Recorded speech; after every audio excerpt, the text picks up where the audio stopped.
Assalamualaikum warahmatullahi wabarakatuh.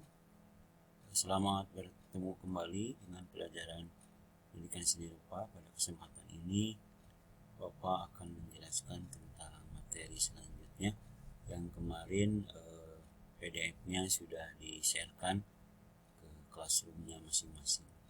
Hari ini Bapak akan menjelaskan tentang komposisi, tapi sebelumnya pastikan kalian semuanya kelas 10 sudah mengabsen di kelas masing-masing melalui Google Form yang sudah disediakan.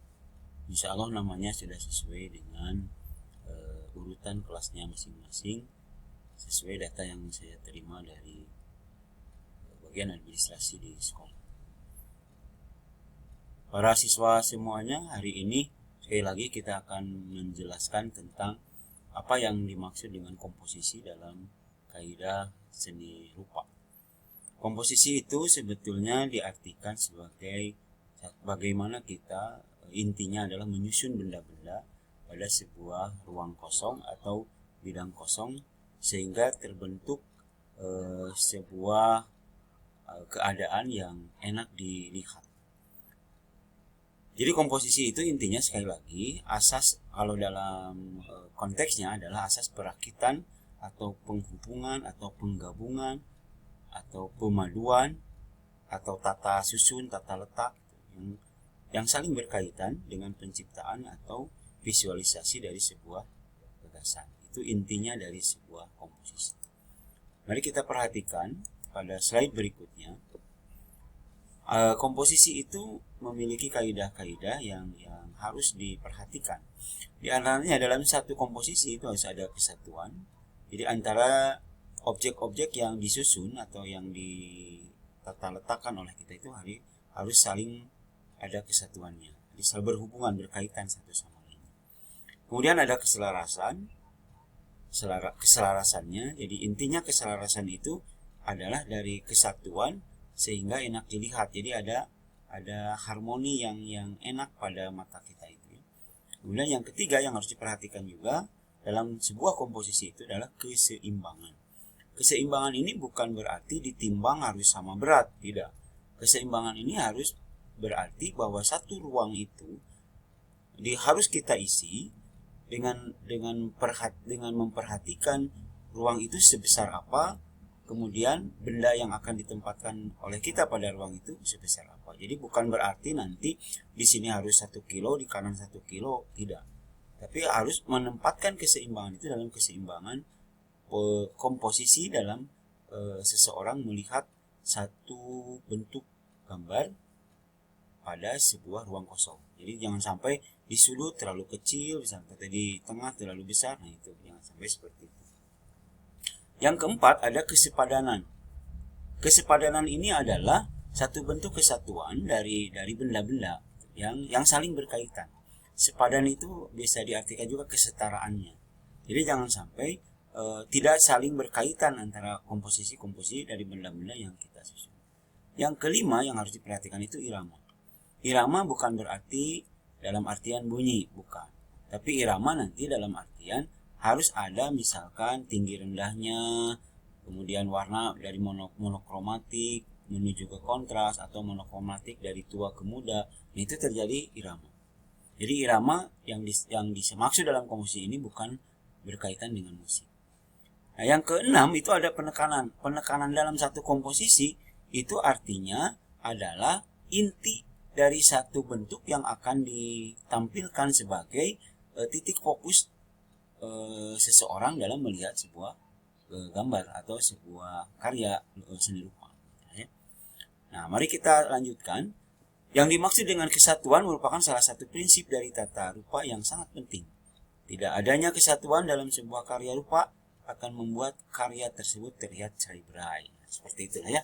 Prinsip ini sesungguhnya adalah prinsip hubungan. Maksudnya adalah hubungan antar benda yang kita susun. Sekali lagi, kesatuan adalah atau keselarasan atau terjadi harmonisasi dalam satu bentuk-bentuk yang kita komposisikan dalam sebuah gambar. Perhatikan contoh ini. Nah, ini adalah satu kesatuan. Ketika gambar tangan ini satu, itu tidak akan bermakna apa-apa. Tapi waktu tangan ini disatukan dalam satu proses bentuk gambar, maka ada makna tertentu. Begitu juga dalam gambar ini. Ketika garis-garis, bidang, warna disatukan dalam satu kesatuan, maka menjadi sebuah ornamen. Nah, itu yang dimaksud kesatuan. Ya, tidak bercerai-berai. Berikutnya keseimbangan. Yang tadi saya katakan bahwa keseimbangan dalam gambar bukan ditimbang dengan kilogram. Keseimbangan itu adalah keadaan yang dialami oleh satu benda jika semua daya yang bekerja saling meniadakan dalam bidang seni. Keseimbangan ini tidak dapat diukur tapi dapat dirasakan. Jadi bukan diukur beratnya tapi dirasakan oleh mata, gitu yang dimaksud dengan keseimbangan dalam karya seni rupa. Mari kita lanjutkan. Perhatikan ini tentang keseimbangan. Nah, nanti keseimbangan ini perhatikan antara ruas A dan ruas B itu sebetulnya bisa berbeda gambarnya. Tapi waktu kita lihat terjadi keseimbangan pada proses penglihatan mata kita atas karya ini. Nah, seperti ini misalkan. Nah, jadi seimbang akhirnya. Meskipun objek antara A dan B itu tidak sama. Nah, nanti ada balance-nya gitu ya. Nanti ada beberapa bentuk keseimbangan yang dihadirkan dalam sebuah komposisi. Berikutnya yang harus diperhatikan dalam sebuah komposisi itu adalah skala atau bentuk ukuran perbandingan, atau dalam istilah lain disebut proporsi, ya. Proporsi termasuk prinsip dasar tata rupa untuk memperoleh keserasian. Jadi perhatikan nanti proporsinya antara kecil dengan yang besar, antara yang sedang, seperti apa nanti menyusun benda itu. Jangan sampai nanti terlalu kecil atau juga terlalu besar. Itu tidak enak untuk dilihat. Untuk memperoleh keserasian dalam sebuah karya diperlukan perbandingan yang tepat. Itulah ya. Kita lanjutkan sedikit lagi tentang irama. Nah, inilah yang dimaksud irama yang tadi saya katakan, bukan irama musik dalam kaidah seni rupa, tapi irama yang dimaksud adalah bagaimana ada ritme perbedaan antara bentuk-bentuk yang sudah diselaraskan dalam satu kesatuan objek. Nah, contoh irama seperti ini. Nah, perhatikan, ini ada yang kecil, kemudian sedang, besar, sampai besar sekali. Sehingga terbentuklah ada satu irama atau yang disebut dengan ritme. Dan inilah yang disebut dengan irama dalam sebuah komposisi karya seni rupa. Jadi bukan bunyi ya kalau dalam karya seni rupa irama itu. Nah, selanjutnya tentang penekanan fokus. Atau disebut juga penekanan fokus ini intinya adalah bagaimana kita menampilkan sebuah benda sebagai titik fokus waktu kita melihat, atau disebutnya center effect-nya, gitu ya. Dominasi merupakan salah satu prinsip dasar tata rupa yang harus ada dalam karya seni rupa. Jadi ketika karya itu sama objeknya, maka nanti ada satu inti yang harus ditampilkan sebagai center effect ketika kita melihat sebuah komposisi gambar, ya. Dalam dunia desain juga diperlukan itu dominasi, sering juga disebut center of interest atau titik fokus dalam melihat, atau focal point dan edge character. Ya, jadi titik di mana kulminasi kita waktu melihat secara keseluruhan, tiba-tiba ada inti lihat yang dimunculkan. Itu penting sekali dalam satu komposisi tentang penekanan fokus, ya. Nah, perhatikan ini contoh dari penekanan fokus. Jadi dari sekian warna hitam, tiba-tiba objek ikan kuning ini menjadi sentralnya. Nah, inilah yang dimaksud dengan fokus. Memfokuskan penglihatan dalam satu objek ketika objek itu disatukan. Jadi harus ada center efeknya atau interestnya, di mana inti melihat dalam sebuah. Jadi itu akan lebih menjadi daya tarik yang baik ketika dalam melihat atau mengapresiasi sebuah karya seni rupa. Nah, Anda bisa memperhatikan jenis-jenis komposisi yang ada sekarang dan bisa Anda nanti lakukan dalam proses berkaryanya. Di antaranya satu ada komposisi simetris. Kalau komposisi simetris ini adalah komposisi yang apabila dibagi bagian tengahnya, maka ruas kanan dan ruas kiri atau atas dan bawah, bisa saja pilih salah satunya, itu terjadi objek yang sama di antara kedua bagian itu. Jadi kalau saya sebutkan dalam gambar, misalkan seperti ini. Ini ada dua buah lingkaran kiri kanan atau dua buah lingkaran ke atas, maka ini terjadi keseimbangan atau terjadi komposisi simetris. Maka kalau ditarik garis, intinya ini akan sama antara ruas kiri dan kanan atau atas dan bawah. Yang kedua, yang dimaksud dengan komposisi yang kedua, itu ada juga jenis komposisi yang disebut asimetris. Nah, kalau asimetris intinya itu pada komposisi asimetris, benda diletakkan dalam posisi tidak sama baik dalam posisi maupun ukurannya. Tapi tetap terjadi keseimbangan. Hanya apabila dibagi ruas kanan dan kiri atau atas dan bawah, atau juga boleh dengan diagonal, itu tidak terjadi objek yang sama. Misalnya ikan dengan ikan tidak, tapi ikan dengan tumbuhan dan sebagainya. Tapi tetap dalam satu komposisi ini, mata kita akan dibawa tetap dalam keseimbangan melihat objek yang tampil dalam sebuah karya. Seperti itulah ya. Dan yang ketiga itu komposisi sentral. Nah, kalau komposisi sentral itu seperti tadi, bagaimana memusatkan objek-objek ini berada di tengah-tengah. Jadi kalau ada objek A, B, dan C, kemudian nanti di tengah, bisa dalam bentuk pembagiannya untuk sentral ini adalah dibagi dalam bentuk diagonal caranya.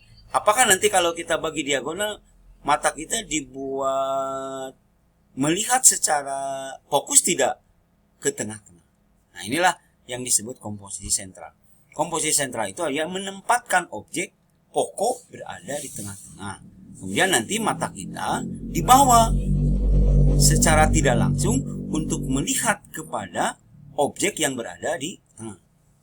Jadi objeknya bisa apa saja, gitu ya. Mari kita perhatikan dari contoh-contohnya. Nah, ini yang disebut dengan simetris. Jadi kalau dibagi dua bagian ini, maka A dan B terjadi kesamaan. Asimetris tidak. A dan B tidak akan sama.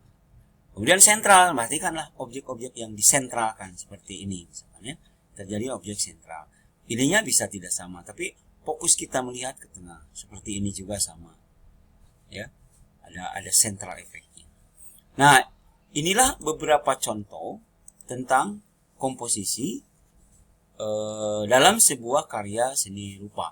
Nah, contohnya inilah, misalkan logo juga itu bisa kita bagi. Maka kalau kita bagi ini dua bagian, logo ini, logo SMA 11, itu terjadi komposisi simetris. Jadi antara luas kanan dan luas kiri terjadi objek yang sama.